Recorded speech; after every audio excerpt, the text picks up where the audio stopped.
Let's talk about AI in creative industries. As a photographer, AI can easily copy my aesthetic, my editing style, and even as a human being, it can very easily replicate my voice or my face. So it's quite terrifying and cool at the same time, but mostly terrifying. However, as a professional creative, I don't feel threatened by AI. And I know that that might sound a little bit controversial or even denial, but let me introduce you to my chain of thoughts about it. Because in the way I see it, I think that there is something substantially important that is missing when it comes to conversations regarding AI and creative work. First, let's establish what AI can already do pretty well. It can technically generate beautiful images. It can generate work that's in some cases it's quite hard to distinguish if it's real or if it's AI. I've seen it and it's impressive, but also terrifying, to be honest. And yes, I think it will significantly change the photography industry and the creative industries. And in a way, it has already changed those industries a lot in the last couple of years. And the tendency is to change even more. And I do believe that some photographers, speaking on my own industry here, might lose their jobs to AI. But those are actually the professionals whose value relies solely on delivering pretty pictures. Because, well, AI can already do that, and pretty well, if we are honest about it. So basically, if your entire offering is an output, and that output can be easily replicated by AI, then your job might be at risk. That's a fact, and it applies actually to everyone, regardless of their industry. But here's the thing, I don't see AI as a threat to my work because I don't sell pretty pictures. I don't sell an output that can be replicated by AI. And to be honest, I think that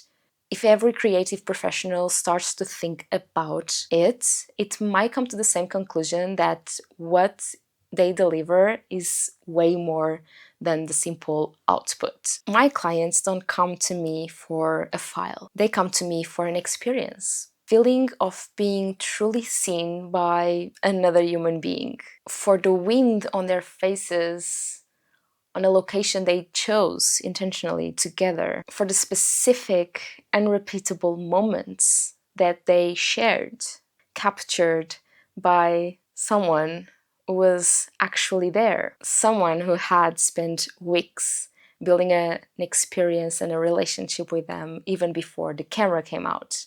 Some of my clients actually become friends, not because I'm particularly extroverted. I'm definitely not.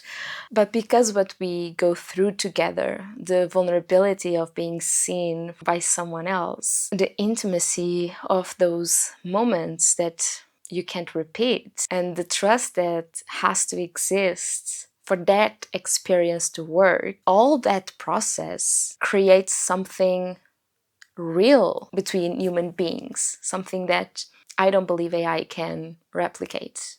No matter how good it becomes, in the end, it will never be human. And in the end, we humans will know that it's not real. And I think that makes the difference. In fact, I actually think that we've been here before, historically speaking, not with AI, obviously, but with a broader pattern. For example, when streaming arrived, people said that physical music was dead. And yet, vinyl sales have been growing in the past 2 decades. When digital photography arrived, people thought that film photography was nowhere to be found anymore. And yet, now everyone wants that nostalgic feeling again. The grain touching real photographs, the thrill of not being able to see the photograph before you develop it, and that urgency to take the right shot at the right time just once. unable to repeat it. And even when fast fashion became dominant, handmade and slow fashion didn't die because, on the contrary, it became more relevant or more valuable because it wasn't as easily replicated. It has personality, and nowadays, everyone loves a good vintage market. And we don't even have to speculate about this because it's already happening. For example, at the end of 2025, Porsche released a holiday campaign, an handcrafted film made by a studio in Paris that uses no AI. And Porsche actually stated so. It was very important for them to state that they are not using AI. And it went viral. People were genuinely moved by it, not just by the work itself, but by the fact that it was made by human hands. The comments, in a general view, was not just "this is beautiful" or "this is cool," but rather "oh, thank God it's not AI." Like everyone is so sick of it and sick of not being able to trust anything anymore, I think. And I think that that tells us something. And that thing is that people are already assigning more value to things that are created by real human beings than things that are created by AI. And this was so big that some analysts are actually calling this the beginning of an anti-AI rebound. If it's true, if it's not, we'll have to wait to see. But it basically means that we might be entering an era where human generated art becomes not the standard but the premium option in a market that will be overly saturated with AI generated images and creative work. For example, Caterina Doria said that the Porsche campaign came to make a statement where AI generative art will be for poor people, whilst human generated art will actually become the premium option for the rich. If it's true, if it's not, if it was just a one case thing, I don't know, we will have to wait and see. But I think that it kind of makes sense because in a overly saturated market that will be full of AI generated images, I think that the exception will start to become human generated images. And so there's some premium to it because there will be not scarcity. I don't think that will ever be a scarcity of human generated art, but in comparison, because AI generative art is so easy to put out time wise, especially time wise, it will become very saturated very quickly. And everything that is highly saturated loses value.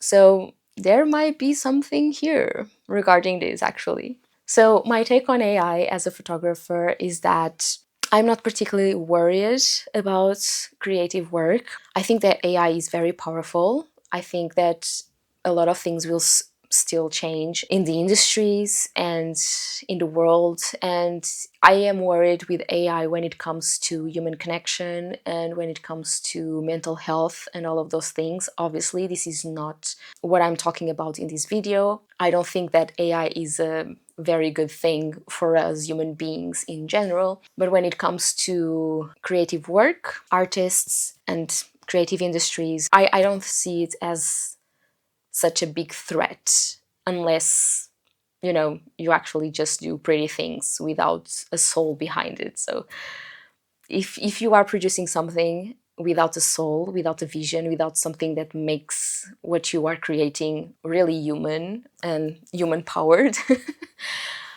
then I would be concerned. I do think that AI has the potential to fucked up the world, if I'm being honest. And I think we are already seeing that, especially when it comes to political and, bullying and crimes even. But yeah, once again, this video is not about those cases, obviously.